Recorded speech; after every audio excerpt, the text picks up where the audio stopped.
북한이 올해 상반기에도 핵무기와 탄도미사일 기술 개발을 지속한 것으로 유엔이 평가했습니다.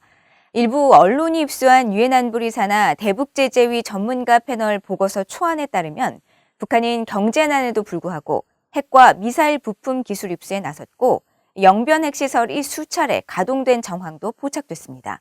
첫 소식 조상진 기자가 보도합니다. 영국 로이터 통신은 6일 전문가 패널 보고서 요약본 초안을 입수해 북한이 경제적 어려움에 집중하고 있지만 여전히 핵무기와 탄도미사일 개발을 지속하고 있다는 것이 보고서의 결론이라고 보도했습니다. 특히 핵무기와 탄도미사일 기술 고도화를 위해 외국에서 관련 부품과 기술을 입수하기 위한 노력을 계속하고 있다고 분석했습니다. 일본 니케이 신문도 6일 보고서 초안을 입수해 북한이 영변의 실험용 핵시설을 여러 차례 가동한 것으로 보인다고 전했습니다. 보도에 따르면 영변의 실험용 경수로에서 여러 실험이 실시된 정황이 지난해 12월부터 올해 2월 사이 촬영한 적외선 사진 등에서 포착됐으며 경수로 외부 공사가 이미 완성된 것으로 보이고 현재는 기자재를 설치 중인 것으로 판단된다고 보고서는 평가했습니다. 또 북한은 유엔 제재를 피해 석탄 수출 등 제재 위반 행위를 계속한 것으로 지적했습니다.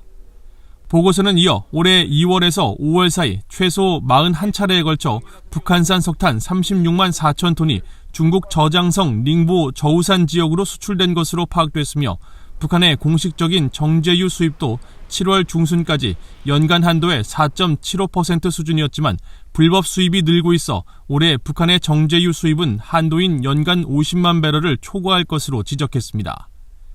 보고서는 이어 북한의 지속적인 노동자들의 외화벌이 문제와 자동차 타이어와 부품, 김정은 국무위원장의 가족 저택 내부 인테리어 설계와 건축자재 밀수 내용도 포함시켰습니다. 또 일본산 렉서스 차량 등 100만 달러 상당의 고급차를 몰래 수입했으며 이 과정에 중국 회사들이 연루된 것으로 파악됐다고 지적했습니다.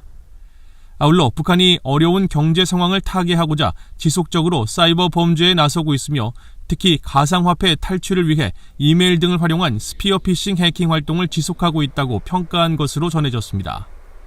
북한의 지속적인 핵과 미사일 개발과 제재 위반 정황이 담긴 대북제재위 전문가 패널 보고서 초안은 유엔 안보리 이사국들의 토론과 수정을 거쳐 오는 9월에 발표될 예정입니다. VOA 뉴스 조상진입니다.